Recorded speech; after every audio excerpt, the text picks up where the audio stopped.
We are live on the Virtual Grip Network, and once again, we hop in the DeLorean to travel back to 1966 for this season's YesterYear Tour Modifieds, where some of the best Tour Modified drivers have competed for one of the most prestigious and unique iRacing titles on the platform, the Old Red Boot. I'm Zach Chapman, a.k.a. Shaggy, along with my partner in crime, J.R. Shepard. We're lucky enough to have the heartbeat of EGN, the best at bringing all the sights and sounds, the one and only Ryan Seneker. Last time the boys came out to play, it was at the Martinsville Speedway, and rumor through the grapevine was got pretty hot in Virginia.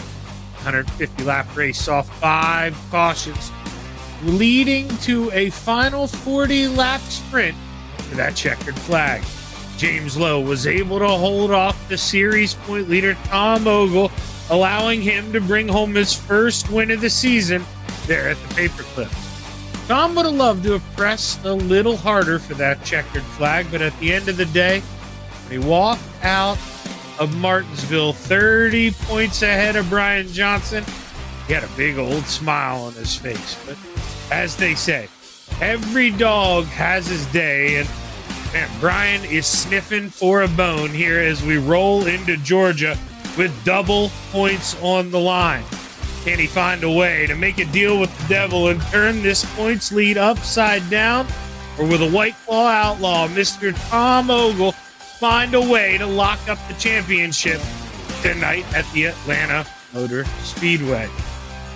Now, when we ran this race back in 1966, it was on Sunday, November 6th. It looked as though Hueytown native Bobby Allison was going to take home the first, or that win, but with 28 laps to go, he would suffer a blown engine while out front by almost 15 seconds, allowing James Hilton to bring home the win. Hilton would later, JR, go on to become the 1966 NASCAR Grand National Rookie of the Year. So tonight, I know Tom, he's got a chance to lock up that red boot, but man, what can Mr. Johnson do here to get momentum back on his side? It's going to be tough, Shaggy. This track, it is tough. It's one of my favorite versions of Atlanta for sure, and the biggest characteristic of this place is that the track surface is very worn. It's super abrasive. That means tire wear will be a factor, I believe, tonight. The drivers are going to have to manage those tires, primarily the fronts. So too much steering input, that's going to increase your tire temperatures, and in return, you're going to have less overall grip through the corners. But I also think one of the biggest storylines tonight will be which line on the track to run in. These are the tour mods, and you would anticipate that low line would be preferred due to the lower speeds. However, we saw earlier this year at Daytona how effective that high line was, and it played a big factor late in the race for that race lead. So overall, Shaggy, I expect to see some great side-by-side racing here early. But like you talked about with Mr. Johnson, I think with the way the points currently are spread out, you may just see some of these drivers throw some aggressive moves in order to get their name up on that winner board this season. And in a result, that could lead to some big contact out there. Yeah, and I mean, double points, JR, as we touched on there a little bit. I mean, if you're Brian, you've got to swing big. I mean, I didn't even touch on it there in the opening, but I believe, who was that? Was that Liston? I think, or no, Scott Negus. I mean, he's like third or fourth in points. Go ahead, throw it up there, Ryan, if you've got it. But he's got an EOL tonight. So, I mean, it's going to be even tougher for him to etch away at that. I mean, if you're Kenny Allen, you've got to absolutely win. If you're Brian Johnson, maybe you're okay with a top 3 if Tom comes into some trouble, man. But Tom, he's been almost perfect so far this year, JR. Yeah, absolutely. Hasn't made a whole lot of mistakes, and he's somebody that knows how to race for the points. So he's certainly gotten the best points possible in every single race, no matter what the situation was. And that's what it really takes in a long season like this. No matter how bad your day is going, you've got to capitalize and get the most points that you possibly can during that event. Well, let's go ahead. We'll get ready to take a look at that starting lineup here. 2 races to go with the YesterYear Tour mods. Man, oh man. Got a good one here. It looks like JR. Looky who on the front row. Brian, he knew he needed to put the pressure on. Goes out there, qualifies on the pole. Eric Essery, double E to the outside. Absolutely. Inside row 2, we got Ken Allen in the 81 car. On the outside in that 51 car, Jerry Isaacs. Tom Ogle lines up on the inside of row 3 to the outside. Last week's winner, James Lowe. Rolling off in 7th place, we got Daryl Weiniger. And in the outside lane in 8th, we got Brian Bianchi. Brian Neff lines up on the inside of row 5 to the top shelf, Chris Hazlett. Rolling off in 11th place, we've got Alan Wanamaker, and on the outside in 12th, Luke Logan Allen. Robert Gorisco lines up to the inside of Todd Liston. They're going to make up row 7. Inside row 8, we got Torrance Childs in that 5 car. On the outside in the 25 car, Tom Hilbert. And the final 2 cars, neither put in a time. As I had mentioned, Negus, I saw in the briefing, he gets a penalty here, and well, the double deuce, Bruce Pearson, he's also going to start from the back. But as he kind of mentioned now, you heard me too, JR, and well, I mean, we'll talk about it. We're obviously, running 1966. We're on the retroest Atlanta we have. I didn't call it the Echo Park Speedway for a reason. We're still running Atlanta, and while we will have some drafting, it's not as much current modern day Atlanta. You are going to have to drive this thing a little bit. Absolutely. Early on at the slower speed, while the cars are still trying to build up that momentum, you're not going to see the cars move around a whole lot. But once they start pushing each other, getting that momentum, getting that draft going, these cars will have to work on handling. Drivers are going to have to work on the handling. They're going to have to do things to preserve those front tires in order to make this car work throughout a whole fuel run. That's where it's going to be exciting as we get closer to the end of that fuel run. Yeah, I'm anxious to see here, too, as well, the pace truck going to get ready to pull off. But we'll talk about it as we move on a little further here. But, man, I think now, more important, as we look at the green flag wave, we are underway. We got 100 laps to play at the Atlanta Motor Speedway. JR, I would think track position here, very, very important for those reasons you said, trying to nurse those front tires. We've seen the aero change a lot here over the summer throughout the update. I think if you can get out front, that's the safest place to be. It's definitely going to be the best place to take care of the tires. You've got all of that downforce, that air on the front of the car, helping keep those front tires planted, and that will help preserve them. But if this becomes a fuel mileage race, you don't want to be that car leading throughout the whole run unless you, for certain, 100% for certain, have a partner to come down pit road with you. Shame on me, JR. I didn't even ask you this. We were both kind of, busy with real life things before this, but we're definitely going to have to make a pit stop. I would think there's no chance, right? A guy hanging out in the back here is just saving, trying to go the whole way. I mean, 100 laps is a long time. Yeah, absolutely not. You're not going to be able to go the entire race without taking on fuel. But if you're one of those drivers in the back using less throttle, being able to utilize that draft in order to keep up with the rest of the pack, you might have the opportunity to take less fuel. And these cars do take a long time to fuel, so any type of advantage on fuel that you have when you come down pit road, the shorter your pit stop's going to be. Well, I couldn't tell who that was. Was that Torrance Childs who was down there on the apron? Oh, but I don't know how he didn't wreck that Tonka number 5 machine. Somehow able to keep that thing in line. Boy, oh boy. What a wild ride there. You don't want to go down on the apron, JR. Absolutely not. We've seen that at multiple tracks this year. These Tour Modifieds, they do not like to have those left sides down on that lower banking. It basically de-wedges the car, making it super loose in the corner, and it's just like hitting a patch of ice. The rear end will come right around on you. So any driver that's able to save that, they did one heck of a driving job. See there, the front 4 basically kind of lined up there, battling a little bit behind. Now, JR, you're going to get a little bit, but how funky these cars are kind of shaped. Is it worth, and if you're on the outside coming down trying to pull some side draft? This is an honest question. I truthfully don't know the answer, or is it maybe safer to stay up and make sure that car under you stays stable and doesn't get into you? I mean, these things are definitely a nasty car to take around here this quick.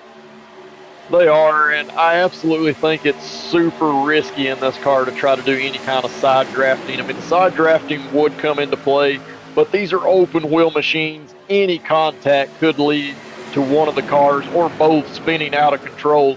And we always know how iRacing is when it comes to netcode. One of the vehicles that is the worst when it comes to netcode is the SK Modifieds, which is the sister car to these Tour Modifieds.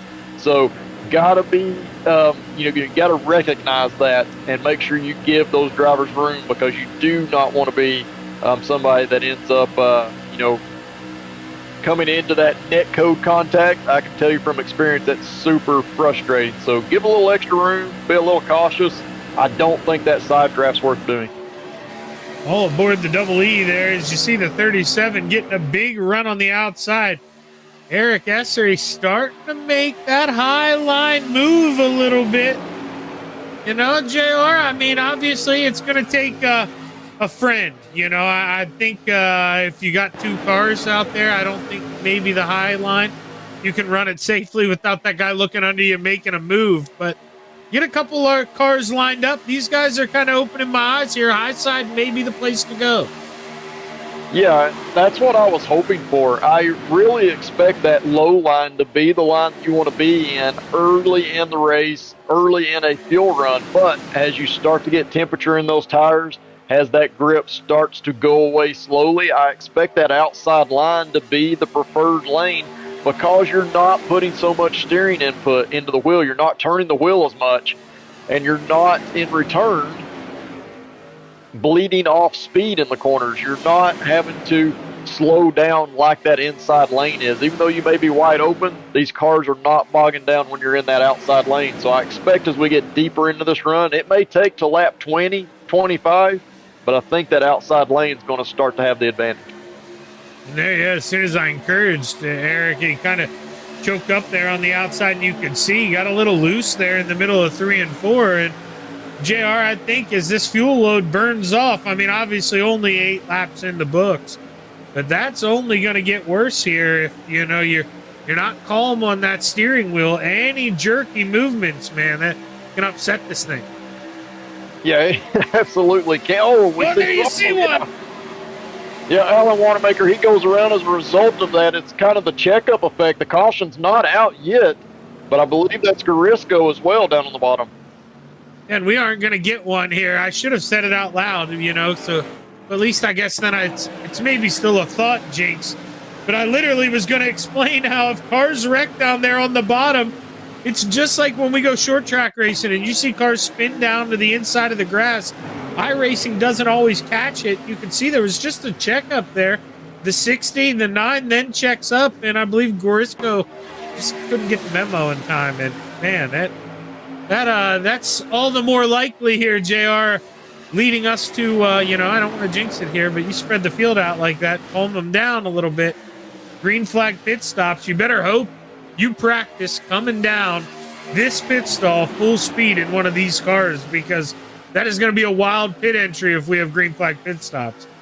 Absolutely. So this track, it is so abrasive, so slick, especially on worn tires, but it's even slicker down on the apron as you're approaching the entrance to pit road through turns 3 and 4. And in these cars, if you do not hit that right, I mean, we already saw the cars at speed touching the apron and getting way out of shape. So the same thing's going to happen when you approach pit road. And if you do not know the right speed to come down without the car getting out from underneath you, it can cause humongous problems. But I do want to touch on back on that accident that we saw, the checkup effect.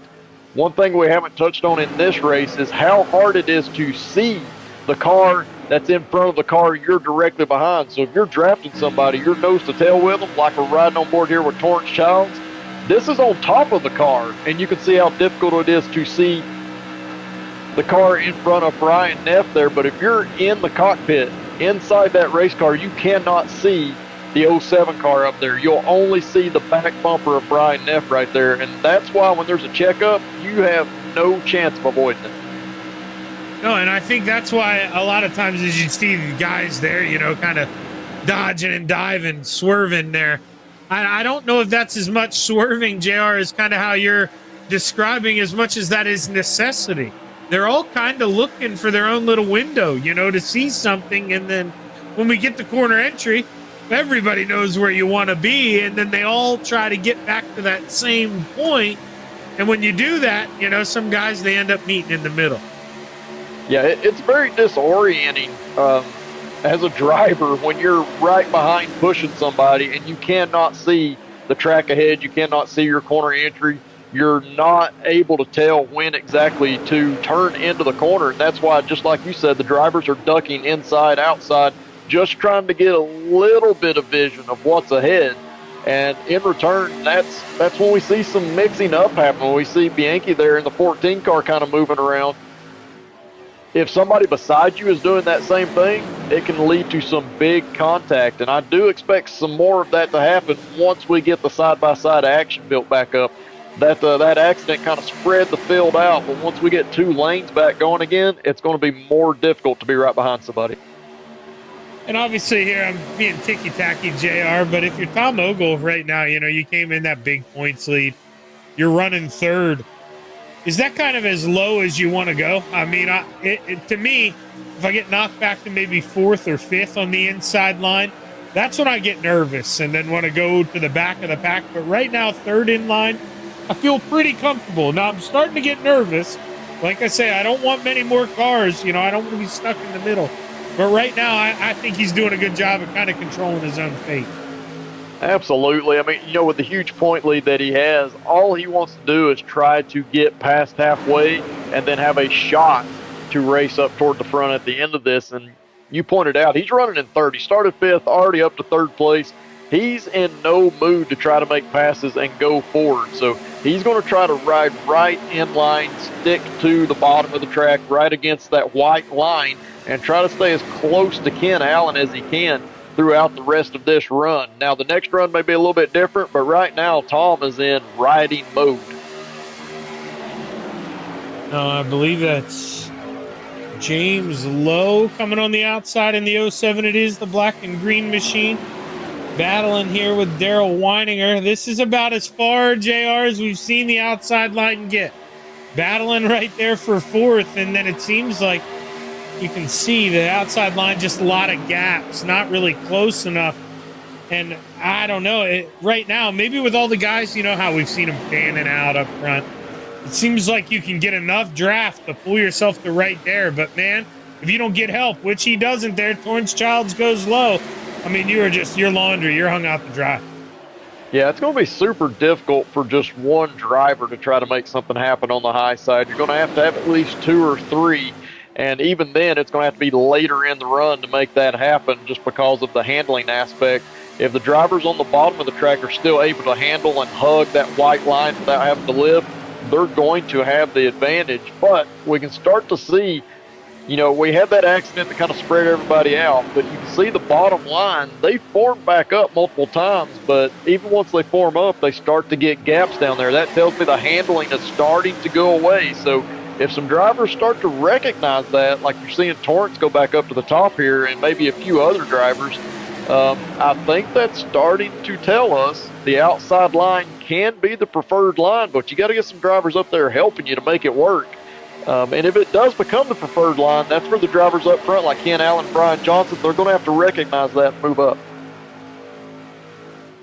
And, well, you're also, as you see those guys kind of bobbling on the bottom, Bianchi, and I believe Brian Neff, in that 60 machine. JR, you got to trust that guy to go upstairs. You're seeing him bob and weave on the bottom. He's struggling to hold on to it. That's a risky time to, put yourself on the outside, whether you own the territory or not. I'd say, 8 out of 10 times they make contact, that car on the outside is going to pay for it. Absolutely, and that's why you got to make sure you give room. You kind of talked about that side drafting earlier. I don't think it's worth the risk here because of that movement that you're talking about. Make sure you're leaving at least a car width in between you and that bottom lane So if that driver on the bottom has something go on, has some type of disturbance or movement that sends them up the track, you've got time to react and try to avoid that crash. But yeah, it's something that is very likely to happen at some point, especially as we get later into the race and these drivers start to be more and more aggressive and they start trying to hug each other down or push each other down in the corners. Now, right now, JR, probably not worth it here, but I mean, you've run these things a little more than me. I mean, if we're going on the last lap, if James Lowe is going to be a hero here for Bianchi, can we see a shove going down the backstretch in these things, or is it going to upset the car too much? Now, you can absolutely push in these cars, even in the corners if you do it correctly. You do have to not move back and forth, which is difficult. You want to stay right in line with that car in front of you, and if anything, kind of push them more toward the right side of the car. That way, if it does upset them, it sends them up the track instead of down the track. But you can absolutely do it. The problem with races like this is that sometimes that car that's in second place cannot make contact with that lead car. Sometimes it takes that lead car backing up to the second place car, meaning you either drag the brake a little bit or you lift just a hair so that driver behind you can make contact. And that is, man, it's definitely, obviously, JR, you're one of the few, man, the chosen one out there. Not many guys can think about that while trying to hold their line, focused up at that rearview mirror. Hey, I got to let this guy get a little bit closer. And honestly, I think that may be the difference. I mean, we haven't seen the high line work like this just yet. And I mean, Bianchi is not letting himself get too far out front. I mean, this is about as well as you can work together here at an oval. Yeah, absolutely. You've got to stay as close as you can. And right now, it's still early in the race. We're still in the first quarter of this race, so drivers don't want to be too aggressive. Right now, they're in learning mode. They're trying to figure out what works and what does not work. So this is essentially a rehearsal session for the end of the race. So you know when you can make your move, what allows you to be able to push that driver ahead of you or allows you to even get a run to try to make a move on somebody. So that's what these drivers are trying to figure out right now, and they're doing it in a very calm manner. They're not doing anything super aggressive, but the whole time you better be learning if you want to make a move at the end.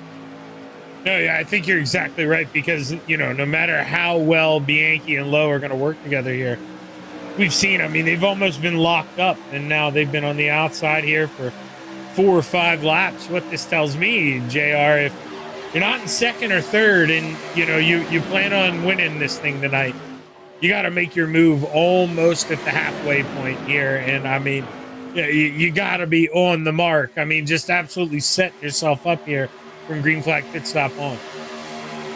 Absolutely. And here's the thing. So this is where, being one of the drivers further back in the pack can pay a big dividend here.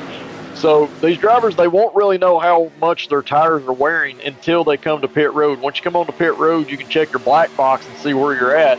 You're going to have to take fuel, so I feel like it's worth the risk of taking right side tires. I don't think that's going to slow you down any. But if you're one of those drivers that's been back here saving fuel, you can take less fuel, and in return, you can be a driver that goes from the middle of this pack to the lead of the pack as long as you've got somebody working with you. So, this green flag cycle, if we get there, it could completely change the outlook of this race. Now, JR, sometimes obviously different cars, it really works different, and well, just kind of how well you work with the driver. But if we do indeed get to green flag pit stops here, is there a number you have in mind? Do you need you and 2 other guys, just 2 drivers? What's the ideal drafting scenario here if you want to make up some time? It becomes real difficult in races like this. I've always preferred to have no more than 3 drivers come down pit road. I feel like that's how you can get onto pit road as quick as possible without interfering with one another, but then also get back off pit road and get organized quicker, start drafting faster, and not have to worry about what those other drivers are doing or trying to get aligned with you. So I feel like 3 drivers is kind of a magical number. You can get 2 drivers. 2 drivers can definitely make it work. but they have to completely work together. As soon as they hit the racing surface, they've got to be nose to tail pushing each other. And you got to have a partner. So that's what's going to be difficult in this race. We don't know who is actually communicating with one another and potentially looking to pit together. But if you get a couple of drivers that do that, I mean, they can gain seconds on the rest of the field. Man, you made me crack a smile there because the number 3 would have been what I said too. I feel like that's kind of like the dream number here. If you have a guy maybe driving a little deep, he's got room, not going to rear end you, he can make a lane, and I don't know if you can just, like you said, line up quick, get out there. That may be a game changer. And that being said, if you're some of these guys at the back, do we think about a short pit here? I mean, I would think if you pit, you're going to go a lap down, and that's got to make you a little nervous. It would definitely make me nervous. I think it's a gamble. We talked about the point spread. It's going to be a long shot for some of these drivers to try to get back up into championship contention, but a lot of them still have a shot to win a race. So I think if you're one of those drivers that is just going for the win, definitely try to do that short pit deal. As long as you can find somebody that wants to pit with you on the same lap, that could be huge.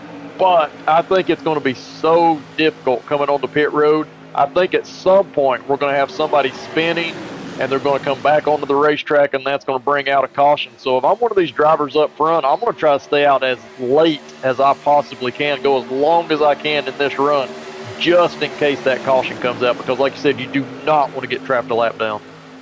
No, not to make you contradict yourself here, but just out of curiosity, JR, if you're Tom Ogle, right now we keep mentioning coming into the night 30 points ahead of that guy leading the race, Brian Johnson. Do you do exactly what he does? I mean, if Brian would, let's say, pit at the halfway point 20 laps, I mean, you got to almost be locked on to him, right? Just make sure he stays in your sights. Yeah, if you're Tom and you're wanting to, to try to end the championship fight here, then you definitely want to kind of do what Brian Johnson is doing. I feel like Brian, it's tough for him because I talked about drivers trying to do something different to get that win, but Brian's in the best seat of the house right now. He's leading this race, and I honestly feel like if he pits early, he's going to throw away a potential win here. So I feel like he's got to stay out. I think Tom needs to do exactly whatever the 27 is going to do, and at the same time, may even work with the 27. Help that 27 out, because sometimes that co-opetition, working with some of your competitors, is the best method. And right now, that's all Tom has to worry about. He's not really worried about these other drivers. It's the 27 car that's his closest competitor.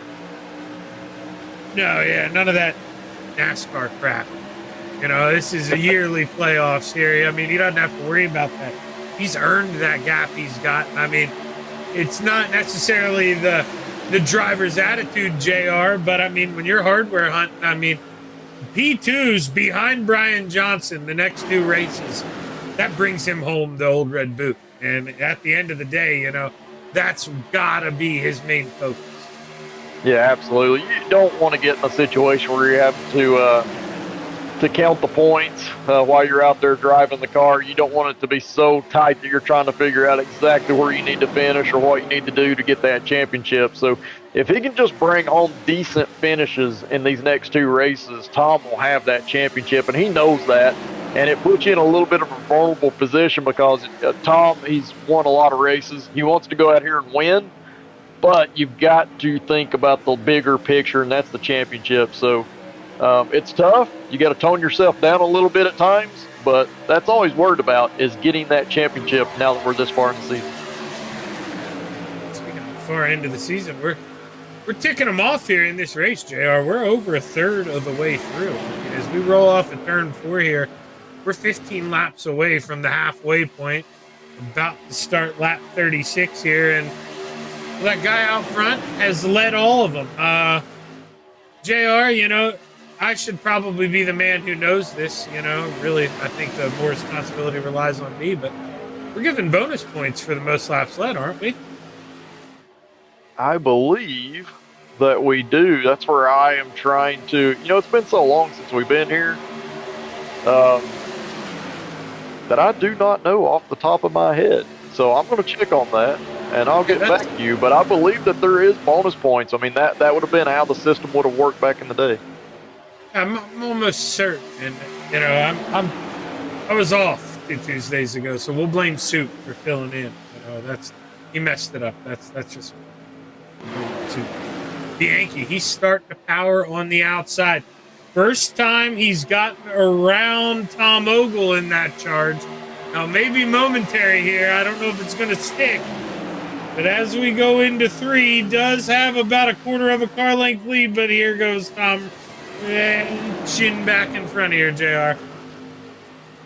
Yeah, he's trying to. And, you know, I'm gonna go back on that comment you had on the laps led. I'm seeing no bonus points this year. So that does make it a little more difficult to be that driver out front. You're not getting the bonus points, but you can see the great racing that is forming up on the outside right here.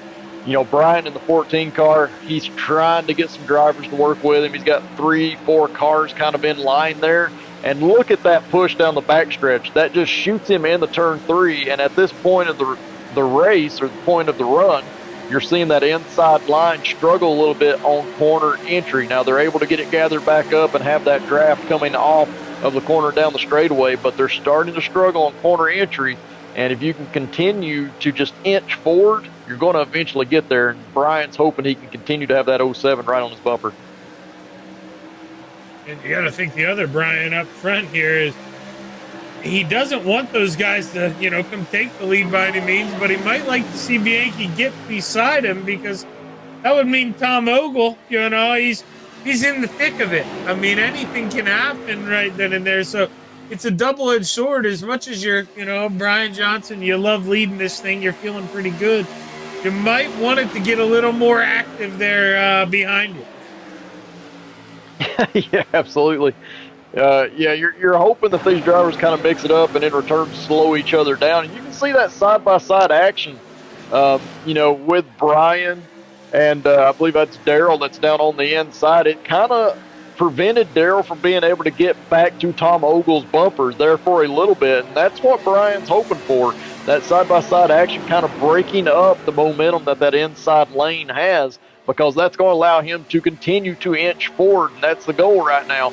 But right after he was able to do that, you can see Daryl starting to close back up on that inside line. So if that inside line can stay organized down the straightaways, they're going to continue to have the momentum. But this outside lane, they're looking a little bit stronger now that we're on lap 41. I really like what Scott Hagas and Bruce Pearson are right now. Just kind of hanging out at the tail end of this front pack, JR, and neither of them you can see. I mean, if they wanted to, you know, they could get way close, but why should they? You know, if anything happens, they're giving themselves that little bit of buffer here to react, but not losing the draft. And what that tells me is, you know, they like the way the car feels. They're just trying to ride to at least get to that halfway point. Yeah, absolutely. If you started back there, there's no reason to try to go mix it up and, you know, get yourself in a bad spot. And you can see they're giving themselves plenty of room. At the same time, they're close enough to one another that they could close back up to this pack at any moment. They just don't want to right now. And that kind of leads me into another point. So there's many different strategies that you go into this race. We talked about some of those drivers saving some fuel so that they could do a short pit on their own, take less fuel, get back out there on track. Another option is that if you're one of these drivers that's in the back saving tons of fuel, we talked about that possible caution when drivers are pitting. You could just stay out on the track longer than everybody else. When this lead group has to come in because they're out of fuel, you've got a few extra laps, and in return, you may be able to stay out with a caution occurring that puts you as one of the few drivers left on the lead lap. So there's so many different strategies. A lot of these drivers are much better at it than I am when it comes from being inside the car. But this is what's going to be exciting, Shaggy. I really hope that this race stays green because there's so many ways that it can go. If we get a caution, it's just going to completely mess everything up. But if we stay green, there's so many directions this thing can go. And you might just have somebody that you're super surprised to see running up front for the lead. I mean, especially with them all kind of staying right there. I mean, even Eric Essery and Tom Hilbert, they're back there a little bit. I mean, they're still close enough that a good pit stop, you can make up a second and a half. That's not going to kill you, but you got to be aggressive. And there's not many races here, in the Tour Mods where you can say, hey, we're 6 laps away from halfway and literally anybody could win this thing here. Yeah, I mean, anybody in this field could win it, especially if there's some action, and we're seeing more and more cars from that head-on view moving around, not only on the straightaways trying to see where that entry to the corner is, but they're doing it through the corners. The car's going up the track, back down the track, so these cars are starting to not handle very well at all, and that just means that whenever they do make a green flag pit stop, that pit entry is going to be even more disastrous. They're going to have to be super careful when they come in. And the other aspect of that is you could see in the corners there, you see the sparks coming out from under the cars. That's from the downforce, all the air that's on these cars that create huge amounts of downforce. They're already low to the ground, and that downforce just pushes them right into the racetrack. Well, when you get down onto that transition phase from the banking onto the apron there, that car bottoming out begins to act like a skid plate. And basically it puts any force between the tire and the track, it just removes that, and the car will skid. So that's something that these drivers have to be thinking about. I think you may see potentially some unique pit entrances coming in, because it's going to be hard to just go right from that banking down to the apron without spinning out. Yeah, and well, I guess obviously, drivers have the in-game chat or they have their button, but man, this is a nasty one too, because obviously real life, JR, you have any trouble, what do? You throw that hand up, you throw that hand out the window. We can't do that in the virtual world. So if you're going to go down there on pit road, you've got to be firm about it, and you got to do it quick. One bobble, I mean, we could see it turn into a parking lot. Yeah, absolutely. And we see Tom there actually make a little bit of contact with the apron. It kind of moves some drivers around. But yeah, absolutely. So in real life, you stick your hand out the window, that lets the driver behind know that you're getting ready to pit. The only thing you can really do in iRacing, in a conventional style race, is that when you get to the back straightaway, you would actually weave your car down toward the apron and then back up the track a little bit. And that kind of lets the drivers know behind you, I'm getting ready to pit. Can't really do that in this race, because you've seen that the Tour Mods, they've been glued to that inside lane. So there's nothing you can really do to tell that driver behind that you're pitting other than keying up on the mic. And the risk with that is that not everybody always sees who it was that keyed up on that mic. Oh, and we see some drivers coming down pit road, and this is one of the things I thought might happen. The drivers entering, they enter on the apron into turn 3. That prevents a pile up from behind, but also allows you to make that transition down to the bottom without spinning out. This is going to be interesting too. You can see decent job there, but there is a little bit of spread between those guys, but that's the magic number, JR. They got their 3. So if they line up here pretty quick, nobody overshoots pit boxes here. It'll be interesting to see as leaders now. They just hit the middle of the backstretch. Going to definitely go a lap down here, I would think, JR. Yeah, they're definitely going to go a lap down once they start to get back up to speed. And we can see some of the drivers on pit road not taking tires. We saw Brian Johnson's car go up and take the left side tires. But so I kind of hope that Brian would be one of those drivers that would stay out longer, but clearly being a driver that was out front the entire first half of this race, he's had to come in and get fuel before the rest of these drivers. Now Tom Ogle has inherited that lead, but he's been back there saving fuel, so he's going to be able to go 2 or 3 laps longer than the drivers that are on pit road right now. And you see Ken Allen, as they're coming off pit road, trying to work with Brian there a little bit.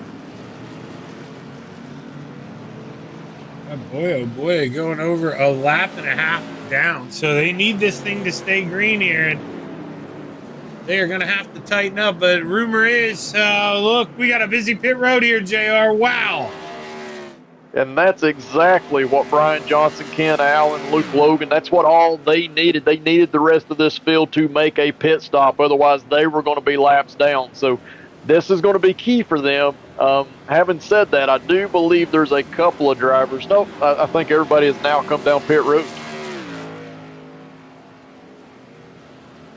Okay, so we do have Essery and Wanamaker that are on, out on the racetrack still. So 2 cars could potentially change the outcome of this race if there's any type of caution that comes out before they pit. So they're taking a chance.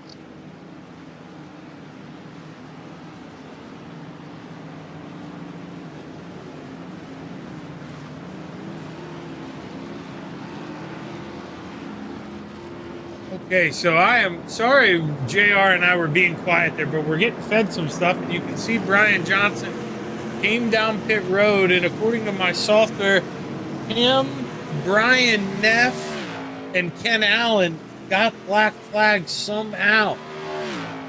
Coming down pit road, no idea how, but, well, is it too early for the White Claw Outlaw to crack one open here, JR? That all, but, man, that all... Yeah, that's going to be a big hit for those drivers because once you go a lap down, we know there's no waiver rounds. This is a 1966 rule, so no waiver rounds or lucky dogs in these races. And I'm a little confused. I don't know if they got caught speeding. I also know that when you exit pit road, there is a blend line. There is a cone down there, and if you get back up on the racing surface just by an inch before you get to that lane, you will get a penalty as well. So I'm not sure what happened to them, but clearly either a speeding penalty or a blend line violation brought them back down pit road. Tough break, and now we got a 3-man band out front. Jerry Isaacs, Tom Ogle, and Todd Liston here, JR. And if I am listening, I am just staying right behind those guys, trying to glue to those front 2, and we're going to make this a 3-car race.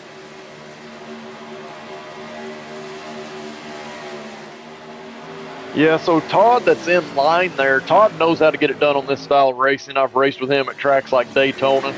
He knows what to do, and just like you said, he's going to stay in line here. He's not going to be in any hurry until we get to the last 10, maybe 12 or so laps there. So he is going to continue to just ride in line, and I do believe you're probably going to see Tom Ogle do the same. So that's bad news for the rest of this field because these 3 drivers, they're going to get hooked up nose to tail, be turning super fast lap times, and right now they're over 2 seconds, almost 2.5 seconds ahead of the 4th place competitor. How far zoomed out is our aerial shot here, Ryan? Let's see this puppy. Or the little closer blimp. My bad. Of the front 3. So let's see. It is interesting how JR said, all right, there you go. Yep, you can see him through 1 and 2. There's 3. And there's 3 more, JR. We got 2 groups of 3. I mean, which one's going to be the winner here? They are lined up nose to tail, both of them. Yeah, it's going to be about which group stays the most organized. And it's interesting because it's 3 cars like you talked about. And in most cases, when you get a 3-car draft, it's usually up to that 3rd place car, just how well that group is moving. So it's up to that 3rd place car to really keep the 2nd place car sucked up to the 1st place car and making contact. You mostly want to do that on the straights, but that means the 3rd place car has to make it timed correctly. See Tom get a little loose there on the apron, but the 3rd place car has to time it correctly so that he gets a big run coming out of the corners to make contact with the 2nd place car and push him forward. Yeah, you talked about him flipping the apron there. Does that look like a big deal? Maybe not, but I guarantee you, JR, that you saw Liston have to kind of check up. That probably cost them about 1/2 tenth or so. You do that enough times, those guys, they're going to get enough life breathed into them here that they may be able to make the run. But I don't know, right now, just not looking like they're tight enough there in group number 2.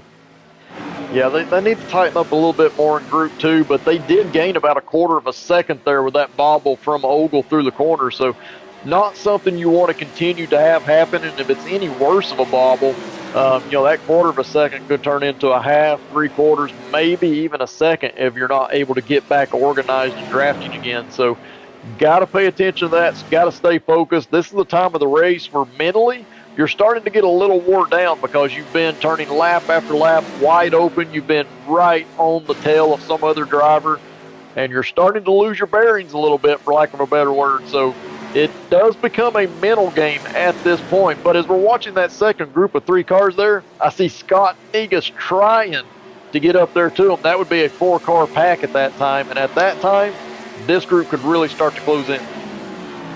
Read my mind, JR. That's where I was going. I mean, how important could he be here to play into this thing? I mean, he is really reeling him in now, too, and I think he caught him at just the right time because he didn't want to bring in those 2 cars behind him. There's 2 more cars lined up nose to tail right behind him. I believe Brian Johnson may be one of those cars, and he obviously a lap down after the black flag, but I mean, still Hayslip, he'd love to get himself up in that lead pack here. Yeah, absolutely. And, you know, I think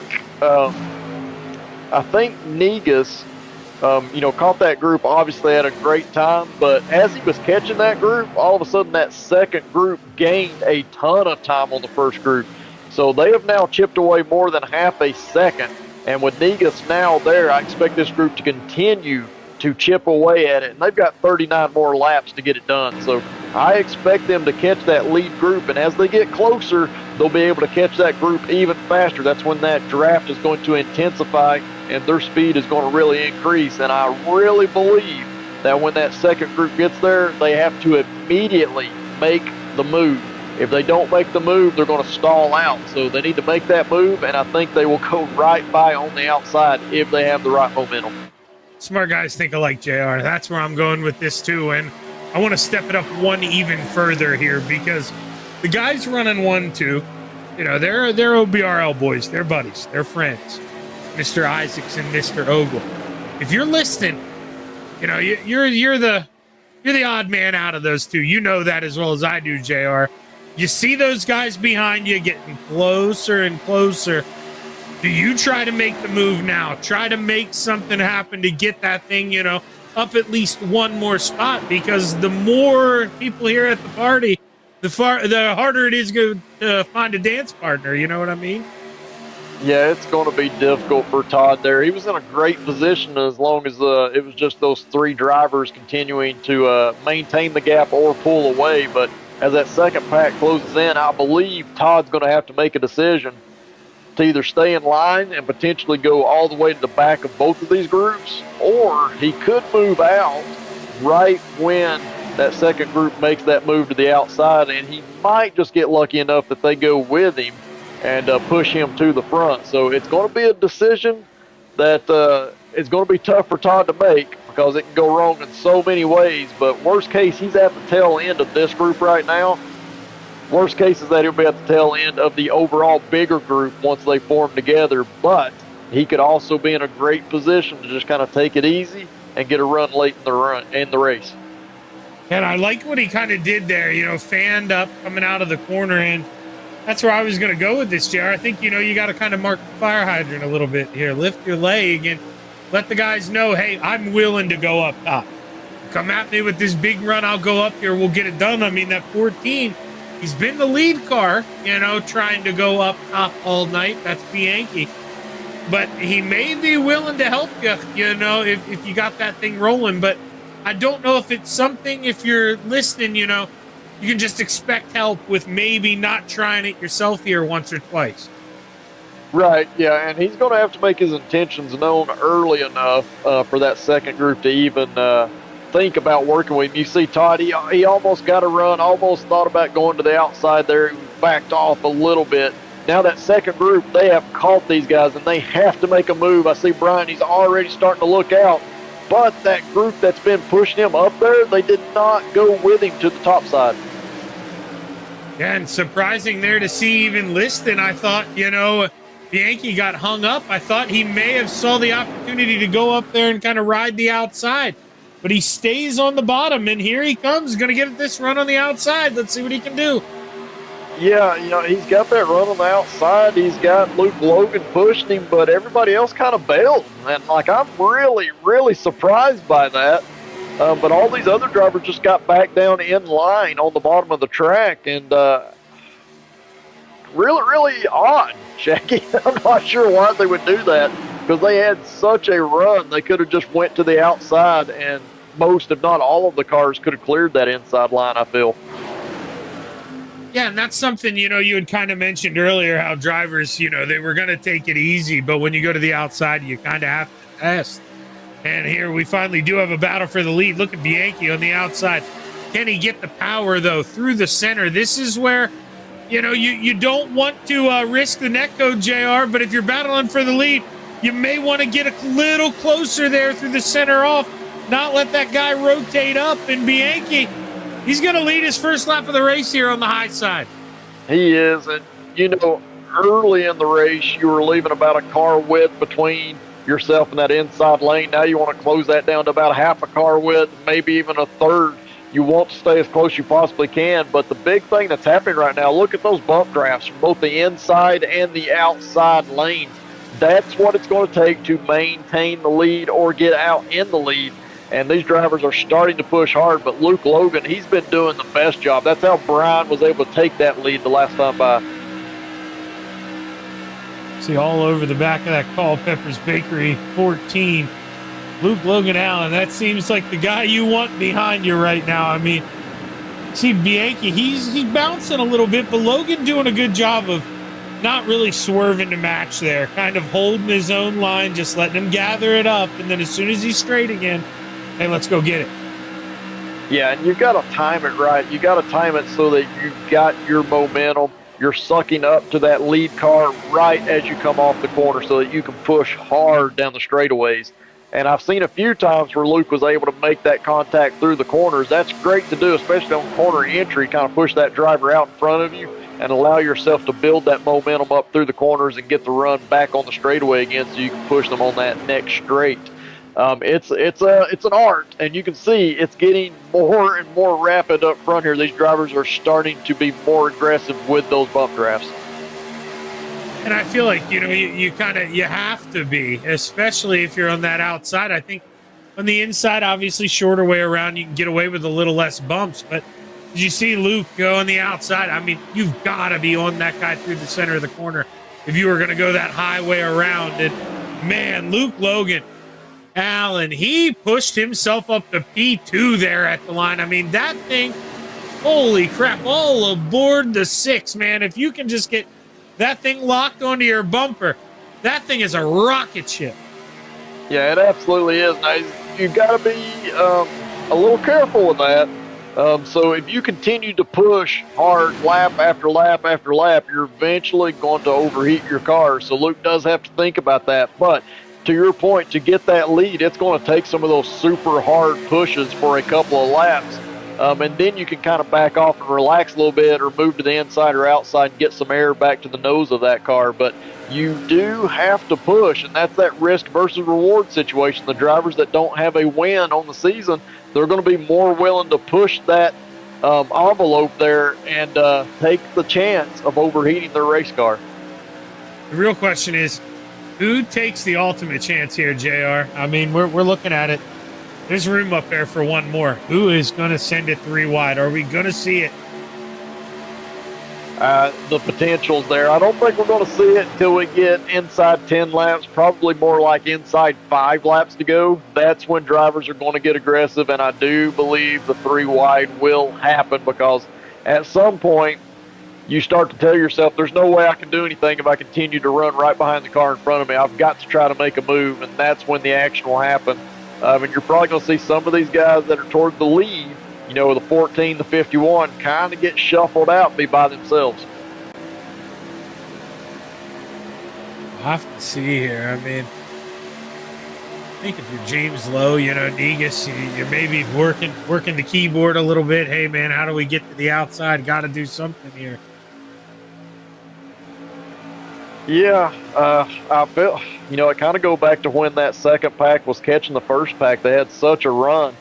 It still blows my mind that they all decided to go down to the inside except for Bianchi and Luke Logan because, if I was those 2 drivers, I'm upset that the rest of the drivers pulled down because that was the prime moment to go get that track position, to go make the passes. And they just didn't make it happen. So right now, you've got the inside lane and the outside lane with equal amounts of cars. The only difference is that bump drafting that's happening, and it's such a slight advantage at this point. So they've got to find some way to build some momentum up once again, and it's going to be hard to do now that they're side by side. And, JR, when you're down there, 3 laps down like Ken Allen is right now at the tail end of that front pack, I mean, not exactly the most fun time to be out there, but I'll tell you what, I can appreciate him going to the outside and trying to just make it move, but yet he's staying at the back of the line, not really trying to be a factor in this thing, but at the same time, I mean, he's helping this thing get racy. I mean, that's another guy moving that outside. So if Bianchi would be lucky enough, to take this checkered flag, I mean, you got a guy 3 laps down helping you work the mission here. I mean, that's good to see. Absolutely. And one of the biggest reasons why he's doing that, number one, he wants to finish this race and get as many points as he can in case there is an accident that takes out some drivers. But secondly, that's his son that's second in line in that top side. So if he can potentially push the line that gives his son a chance to win the race, he's going to do it. And I'm all for it. Oh, there's contact on the front stretch there. Oh, and no caution flag. Oh, man, iRacing, come on. No caution flag there. That is a bummer. That is a real bummer. I mean, those guys racing up front. That's what you want to see here, trying to mix it up. And, man, now the whole thing's full. That is a tough break there for Yankee. Yeah, hopefully they didn't accidentally turn cautions off tonight, because definitely that has an odd look to it. But we look back at that wreck, it was just a push gone wrong through the dog leg between Luke Logan and Brian Bianchi there. They were pushing hard, trying to get something to go, and it just sent Brian up into the outside wall, got him some right front suspension damage, and as the other driver was trying to slow down, you see Bianchi come down and get into Ken Allen. You also see James Lowe kind of getting collected as far as losing all that position. So, really, it goes back to when that second pack was catching the front pack. If they had all stuck together and made that move, we wouldn't have seen what we just saw there. Drivers having to push so hard just trying to get momentum. They had that momentum and they lost it. Now, okay, it's interesting to see. So they're listening and got back in line. I think he didn't know if he had a friend or not. I was going to get to this. I mean, now we got 2v2, JR. You got to think it's, the BRL, they're going to power up on the outside, aren't they? Here they go. I mean, this is what we got to see here. BRL versus OBRL, 2v2. Who will bring this one home? I mean, we're going to have 21 laps of side-by-side racing here, I'd assume, JR. This is going to be fun. Absolutely, and Todd knows what he's doing. He knew he finally had a friend that would go with him up there. And at the same time, Todd's been able to take care of fuel. He knows he can run hard, wide open, not have to worry about not having enough fuel to get to the end. So he's going to go up there and mix it up and get side by side. And this is the best opportunity for the outside line to finally pull off a pass, because we're down to 2 cars. Now, the bad thing, I see Ogle being a lot tighter to that 51 car than what Negus is to Todd Liston out there. So that's going to keep the momentum down on the bottom of the track. But if Negus can get up there to Todd and start bumping him, I think the outside line will finally prevail, because at the end of the day, we've talked about it, Tom is trying to race for points. The longer you're sucked up behind another driver just continuing to push, the bigger the risk is of your car overheating. He does not want that to happen. So Tom is not going to push as hard, or not going to be willing to push as hard as some of these other drivers. So I believe Negus, Liston, they've got to get nose to tail and start pushing hard.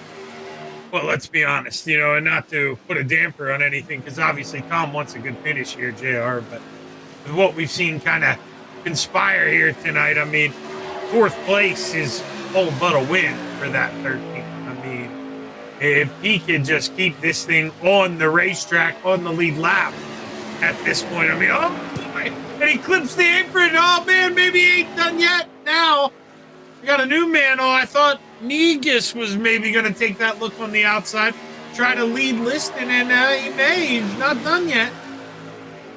Yeah, I think Negus is trying to get that outside working, but at the end of the day, you got to have somebody go with you. You're never going to be able to pass 3 cars in this type of a race by yourself. The draft is just too much. So he's trying to continue to do that. We see Todd make a little contact with the grass on the inside, and that's just part of not having the good visibility, being right behind another car.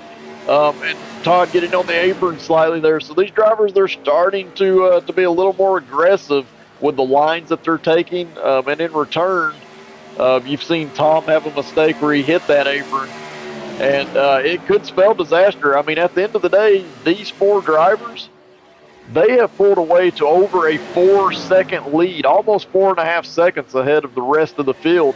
They do not want a caution. They want to keep going and have a chance to battle out just among these 4 at the end of the race. So if they keep it calm just for a few more laps, another 15 or so laps, it's going to be between these 4. But if they get too aggressive, they could bring out that caution that we've not been able to have all night.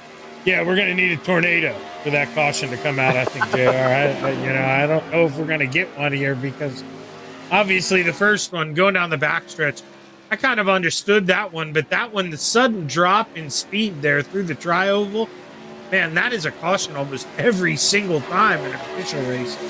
Definitely an awkward one. And I think if you're right now, not to jump around here topics, but if you're Negus, and now Liston's finally going up, now he goes right back down. You got to be getting kind of frustrated. I mean, you're showing Todd, man, I'm trying. Let's go do this thing. I mean, right now, I'm not content running P4. Yeah, absolutely. So, excuse me. Having said that, Todd goes to the top of the racetrack here, and then goes right back down. So I think Todd is really trying to figure out where to get the best run. He's actually trying to go to school and figure out what he needs to do. I know Negus is a little anxious. He's wanting to go up there right now, but I think Todd is trying to figure out exactly how to time it, because at the end of the day, he's got to have a run. He can't just go to the top side. He wants to have a run when he decides to go to the top side. And if he can have another car helping him when he does that, that gives him the best opportunity to try to pass. Negus is trying to make this stuff work by himself, and he's able to get slightly past Todd, but coming onto the front stretch, he's going to stall out. His speed is going to stall out, and he's going to go right back in line. If he can work with Todd a little bit here, let Todd figure out what he wants to do and when to get that run, that's going to give him the best chance. But just trying to go out there by yourself, it's not going to work tonight. Yeah, applaud the effort. I mean, he is trying to get some side draft there. You see, he felt he got a little too close, going to move up, give him a little more room. But this is where, I mean, he is just watching the sand fall out of the hourglass here. I mean, we are running out of time, JR. Only 13 and a half to go. Yeah, and you can see because that inside line is not staying formed up, that's why Scott is able to move forward on corner entry and through the center of the corner. But as they come back out on the straightaway, that inside line starts to pull back ahead of him. Now Todd has decided to go back up to the top side. He's going to try to push Negus, and if he can do a little better job than what he and Negus had early on going on, to where he can actually make some contact down the straightaways. You see it right there. Todd's going up and pushing Scott, and that's going to give Scott a lurch forward going into turn 3. If Todd continues to do that, they've got an opportunity here because, again, I don't know how aggressive Tom wants to be pushing the 51 of Jerry there. Yeah, and obviously if you're Negus there, I mean, it was a stretch. He came in almost 70 points down, I think, but currently 4th. I mean, he's still competing. He's trying to finish as well as he can in the overall season battle, but now listening, he says, I'm going to hang you up there. And, oh boy, Negus. Man, that is not, I mean, obviously, you got to run your race. But I coined them almost teammates here, being for the BRL. I thought they would work together, but JR, man, I am seeing far from that right now. Yeah, in my opinion, I think Todd is trying to figure the best way to make a move. I think he's had enough experience up toward the front of the pack tonight to know what works and what doesn't work. And I think he was hoping that he would have more cars behind him. Obviously, after that round of pit stops, it shook everything up. We've got 4 cars running here. So Todd doesn't have the options that he had earlier in the race to try to make moves. And I feel like he's trying to go back to school and figure out what works or exactly when he can get that run. Unfortunately, he doesn't have anybody to help him because Scott's up there on the top of the track. So I'm not really sure what he's going to be able to do at this point, but if they stay this way, that really limits any movement from Todd Liston on the bottom. Yeah, I mean, because you got to think, I mean, obviously, we've talked about it all night. I mean, it's been the story coming in, the big lead for Ogle. He's not going to do anything here. JR, I would be shocked if he comes off that bottom. I mean, if Isaacs wants to open it up and let him take the lead, sure, he'll take it. But he's not going to make a move here. So I think, you know, that's why I say the real pressure is on that 29 and the 87.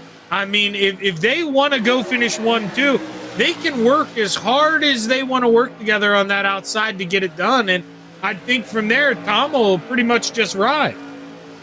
Yeah, absolutely. Almost contact entering turn one there. We saw Ogle enter a little higher than what he had been, and almost coming wheel to wheel with Scott Negus, but they're able to sort it out. Todd's going up to the top side to try to push Negus here. But again, it's going to be about which lane gets the most organized, and you're going to have to make contact with that car in front of you to continue to bump them forward. And as those two are trying to get formed up, we see Tom Ogle pushing Jerry Isaacs on the bottom. So that allowed that inside lane to pull back forward. So you've got to be super formed up. You've got to be willing to make some hard contact, some hard bumps down the straightaway to push that guy in front of you out there. 8 laps to go here as we go down the backstretch. Negus trying to pull to the outside here of Tom Ogle. He's got P2 one corner entry.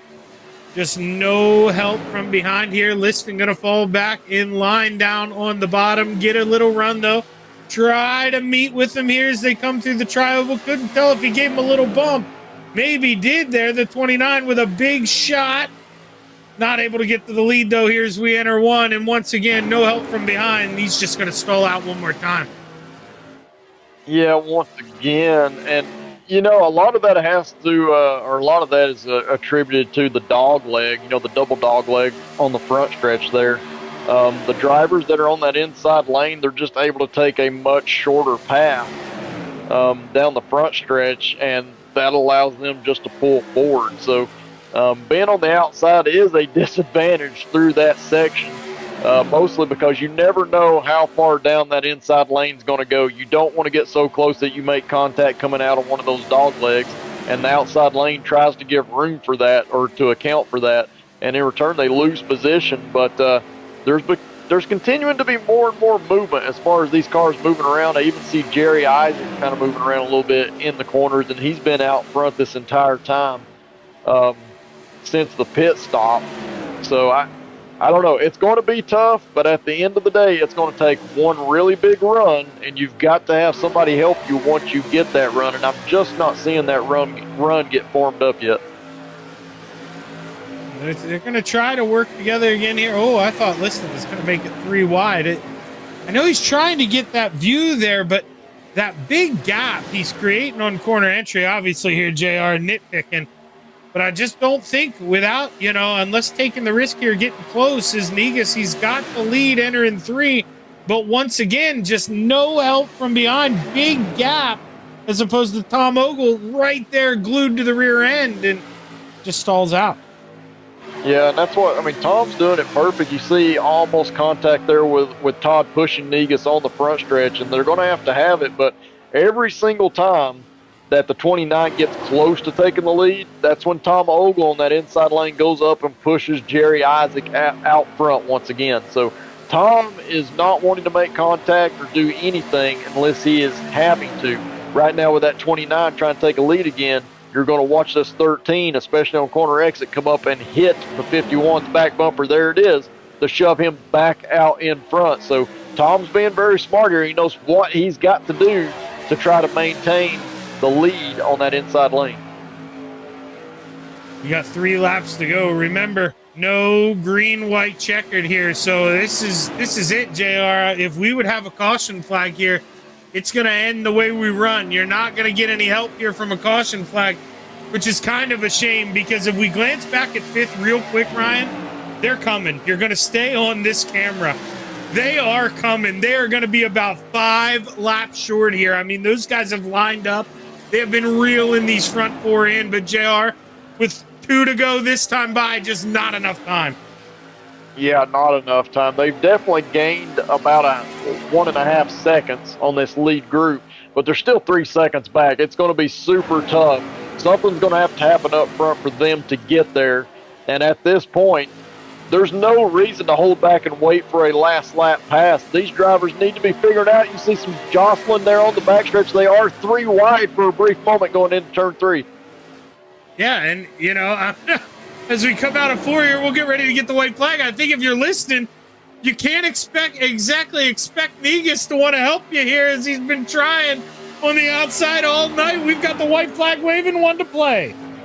Right, yeah. So he's probably not going to get a huge push here at all. He's trying to use that draft from the 2 ahead, but right now, I mean, Ogle and Isaacs, they are hooked up, so they are pushing each other, and I just do not see any of the other drivers getting by them. No, and you can see there, it goes to the outside. You knew that was coming from Negus. I mean, I could sense the frustration from up here as we roll through 3 and 4. They're battling side by side here now for the lead. Can Tom Ogle get there? The answer's no. Jerry Isaacs crosses the line. P1 at the Atlanta Motor Speedway. Tom Ogle with a picture-perfect P2. I don't even know if I can wrap it up yet, but I'd say, man, they all but put Ogle's name on that boot. Here, double points coming on P2, and Todd Liston able to hold off Negus there for 3rd. Those guys were duking hard for that final podium spot, JR. Absolutely. They're letting it hang out on that last lap. I feel like they waited too long, had to make that move a little bit earlier with the way these cars were tonight. Well, we're going to let Jerry Isaacs here whoa her down. Let's see. They need to let that virtual flagman come down and hand you the flag so you can do a lap. Boy, that would be a cool feature here as he slows it down. We're going to take a few minutes here, let the drivers catch their breath as we catch ours. We'll be right back with your final rundown and interviews from your top 3 here on the Virtual Grip Network. Stick around.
We are back live on the Virtual Grip Network after 100 green flag laps here at the Atlanta Motor Speedway, where Jerry Isaac came out on top. We saw a lot of stuff happen tonight, JR. It's a shame, we didn't get that caution with about 20 to go.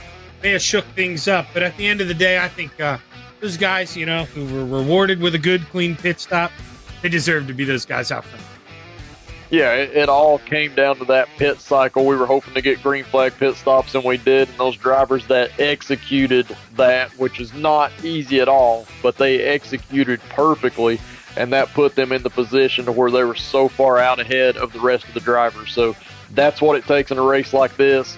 It's not just going fast on the track. You also got to be fast and precise getting on and off pit road. Well, Ryan, I let him into it. He's got that race results tab up. Let's go ahead. Let's run it down here. Jerry Isaac came out on top here in Atlanta. Tom Ogle, the owner of the old red boot, I would say. We got to do a little bit of math. But, man, great night here for Tom Ogle. Todd Liston rounds out the podium. Scott Negus for Double E coming home 5th. Chris Hazlett 6th. James Lowe 7th.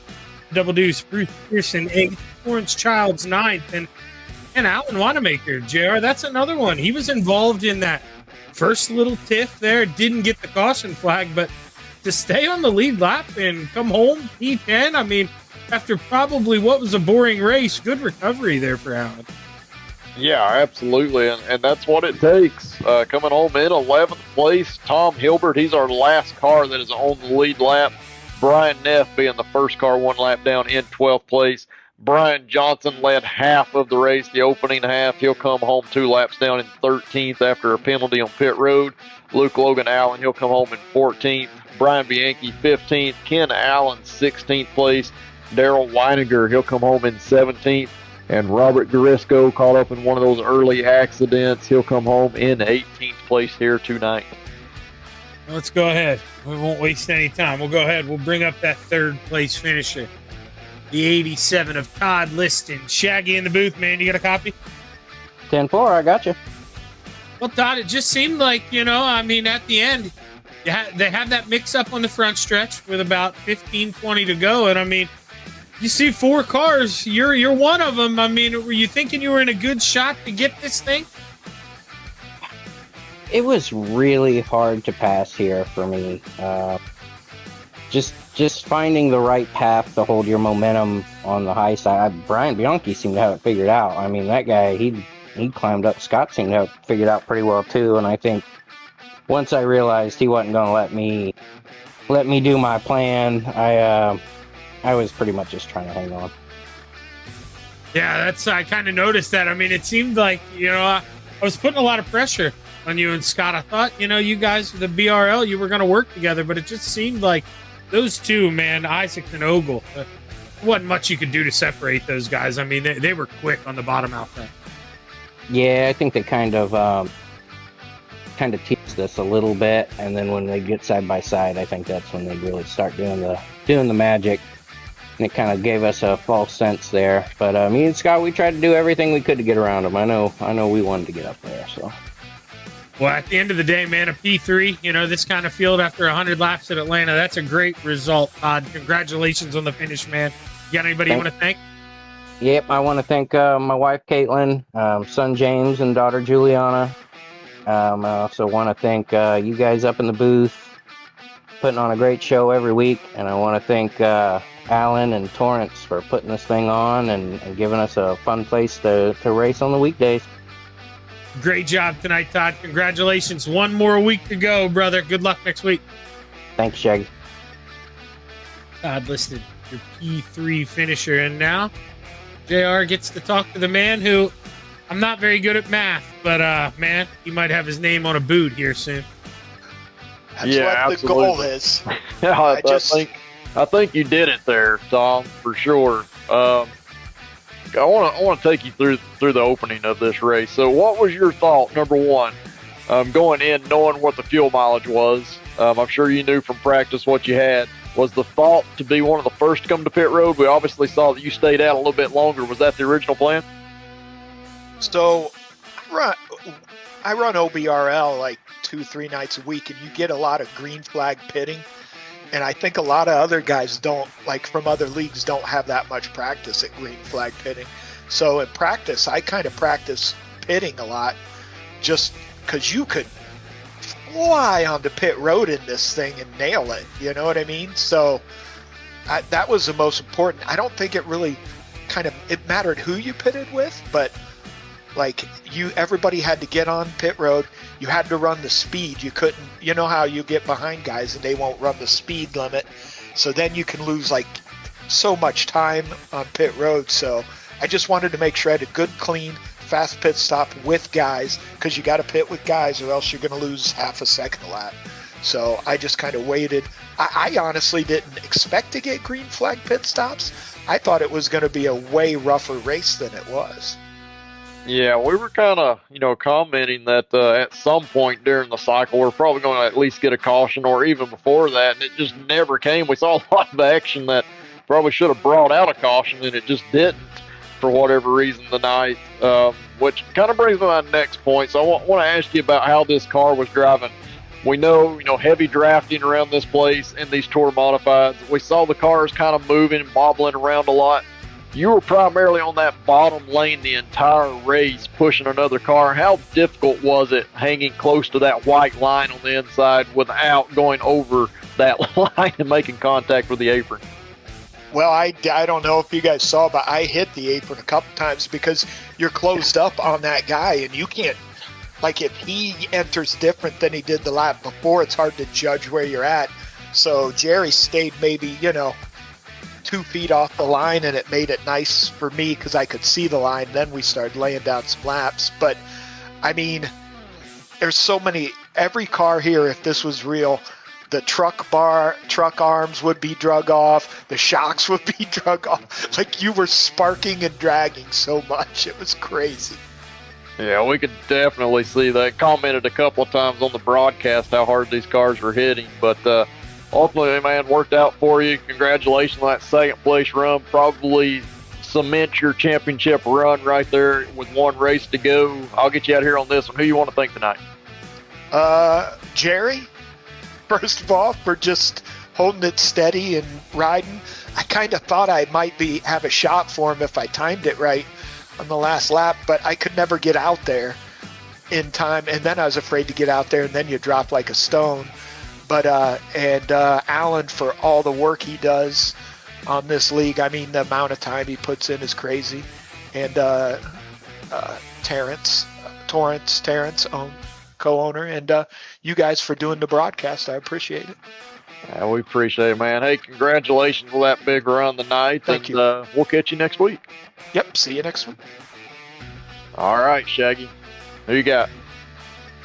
I got the winner here. Jerry Isaacs. Shaggy in the booth, man. You got a copy? I got you, Shaggy. How you doing, man? I'm doing pretty good, but not as good as you and Tom tonight, man. You guys, I mean, you were stuck to each other. What did it feel like? I mean, you were out front pretty much the whole time after that pit stop. Yeah, man, it was very much a bottom line dominant track. So I mean, I kind of felt like whoever was in the lead after the pit was going to stay there. Now, it's, you bring up the pit, so did I. How important was it? Tom had talked a little bit about it, but it's kind of one of those tracks where, I mean, good set of brakes on this thing. It's pretty flat down there. You could barrel in there pretty good. Were you worried about, a guy in front of you making a mistake when you made your entry to pit road? Yeah, they're in front or behind. So, the first group kicked off their pit. And Tom was like, do we want to pit now? And I was like, no, let's stay out.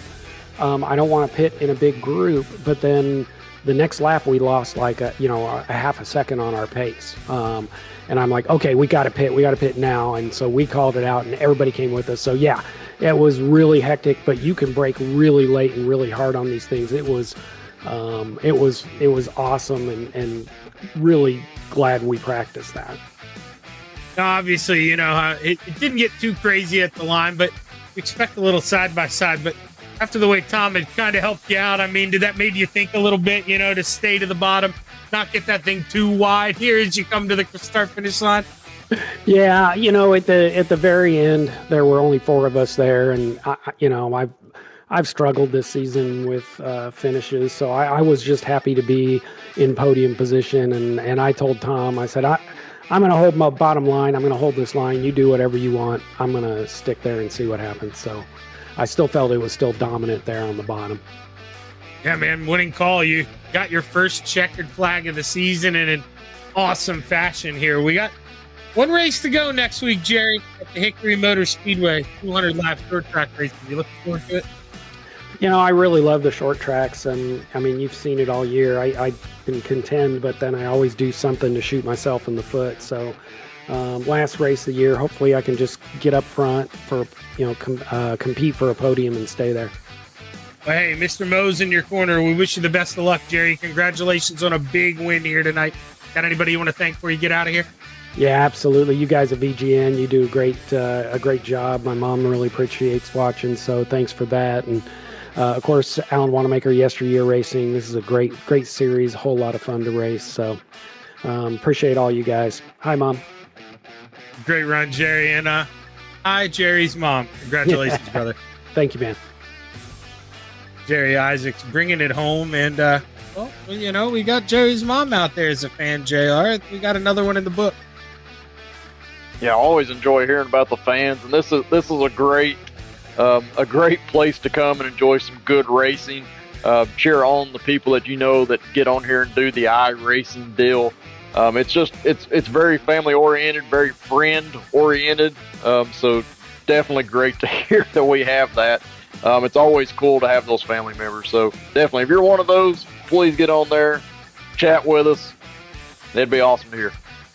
Well, Mrs. Jerry's mom, you can, if you want to watch some more, Ryan, go ahead, throw it up there. I mean, got one more coming next week. That's going to be the finale. And, I hate to be the spoiled milk there, JR, but I'm kind of hinted at it. I think Tom may have it locked up. So, we're going to be racing for bragging rights when we roll into Hickory next week.